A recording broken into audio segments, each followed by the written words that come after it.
Halo sobat bonsai dimanapun berada. Apakah teman-teman masih ingat dengan tanaman loa ini? Tanaman loa ini pernah saya pakai konten yang saya upload pada tanggal 11 Februari 2022.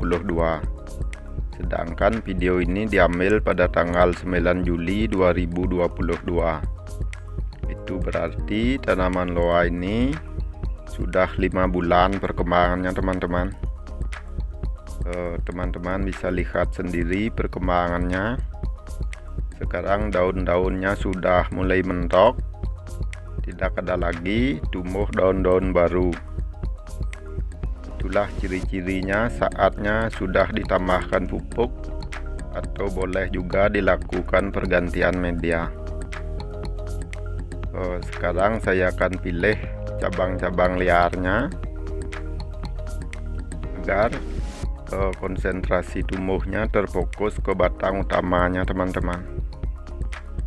Bagi teman-teman yang ingin melihat proses penanganan bonsai loa ini di konten sebelumnya, nanti saya akan cantumkan linknya di kolom deskripsi, dimana pada saat itu saya melakukan atau membuat tutorial bagaimana cara memperbanyak akar loa dengan hasil budidaya stek teman-teman.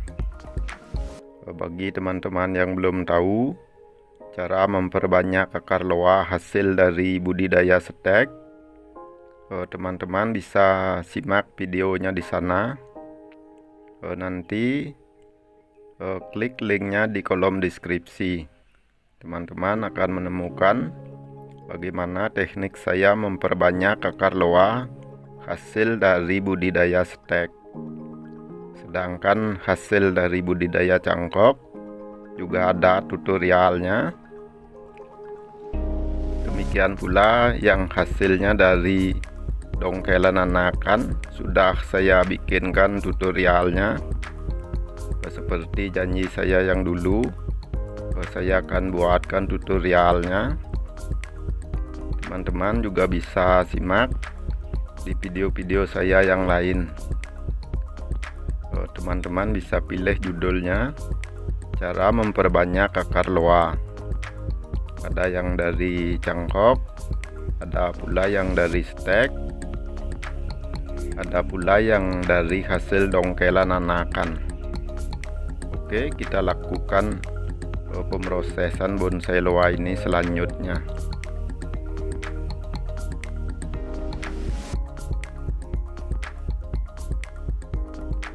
Oke teman-teman, saya membuat desain bonsai loa ini dengan bonsai yang agak miring sedikit, dengan liukannya di dekat mahkotanya. Demikianlah rencana saya membuat bonsai ini. Tapi entahlah kedepannya apakah akan dijadikan bonsai informal. Saya juga belum tahu benar atau belum mempersiapkan rencana pasnya, karena akarnya cukup bagus untuk dijadikan bonsai informal. Cuma ini batangnya masih kecil. Saya tidaklah terlalu berangan-angan terlebih dahulu. Saya hanya menunggu perkembangannya.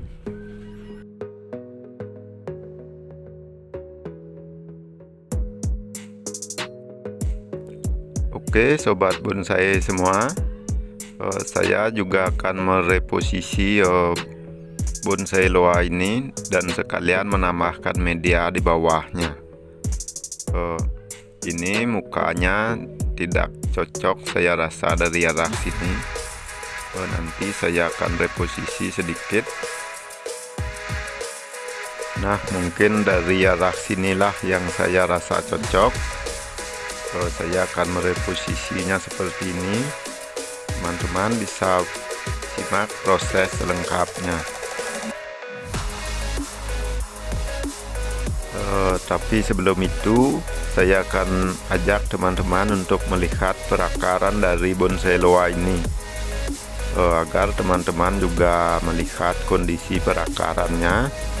Inilah yang menyebabkan saya masih dilema untuk menjadikan bonsai loa ini sebagai bonsai loa informal. Seperti inilah kondisi perakarannya teman-teman. Inilah yang membuat saya masih dilema, karena akarnya cukup bagus. Makanya saya juga ingin menjadikan bonsai loa ini sebagai bonsai informal. Inilah yang menyebabkan saya masih ragu.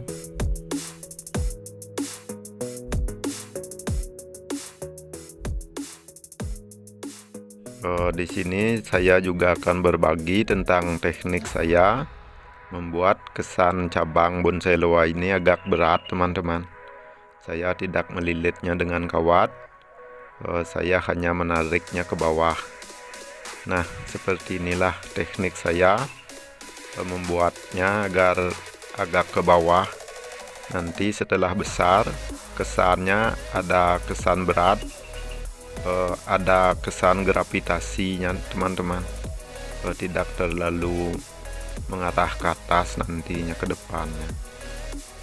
Oke, sekarang kita lakukan pergantian media dan sekaligus mereposisinya.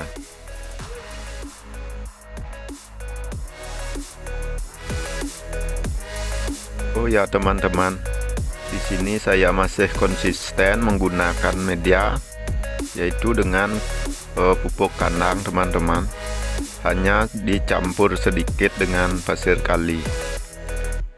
Selain itu saya tidak menggunakan sekam atau apapun. Saya hanya menggunakan pupuk kandang atau tanah subur yang banyak, hanya dicampur pasir kali sedikit.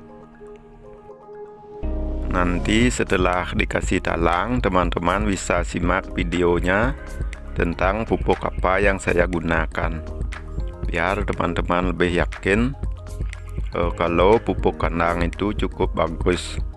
Karena seperti yang kita tahu, banyak teman-teman kita yang susah mendapatkan media yang bagus karena tempat mereka di pelosok-pelosok.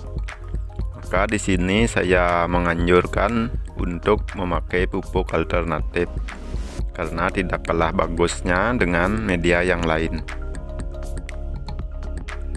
Jadi buat teman-teman yang susah mendapatkan media yang bagus, teman-teman tidak usah berkecil hati. Mari kita gunakan media alternatif.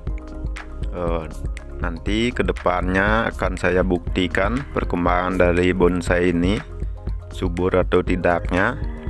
Atau kalau teman-teman tidak sabar, teman-teman bisa simak di video saya yang lain.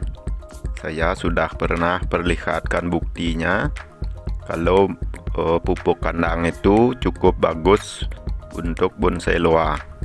Teman-teman bisa cari videonya di video yang lain, yang mana judulnya pembuktian media yang baik untuk bonsai loa. Teman-teman simak videonya di sana.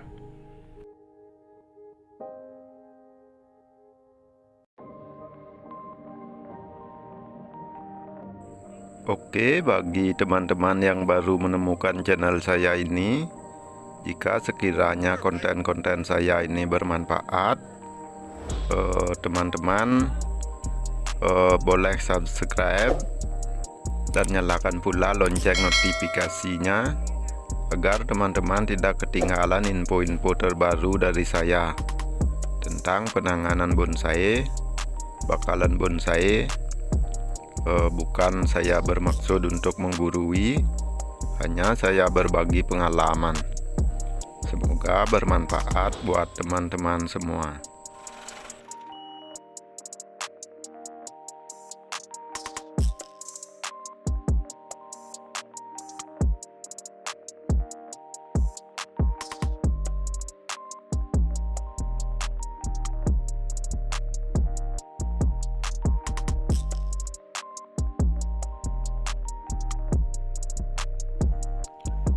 Nah, inilah media yang saya gunakan teman-teman. Tanah subur yang saya dapatkan di dekat kandang sapi, yang tercampur dengan kotoran sapi yang sudah menjadi tanah.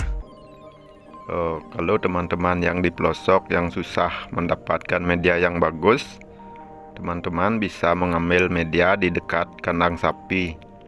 Kita sudah bisa mendapatkan media yang bagus. Oh ya teman-teman, untuk pemupukannya ini jangan sampai melebihi batas akarnya teman-teman. Jangan sampai pupuknya melebihi atas akarnya, karena bonsai loa itu mudah sekali tumbuh akar baru kalau kita menimbunnya terlalu dalam. Nanti kalau daunnya sudah rimbun, itu biasanya akan tumbuh akar baru kalau kita menimbunnya terlalu dalam, agar tidak rusak perkembangan akarnya, atau agar terfokus ke akar-akar yang akan kita pakai.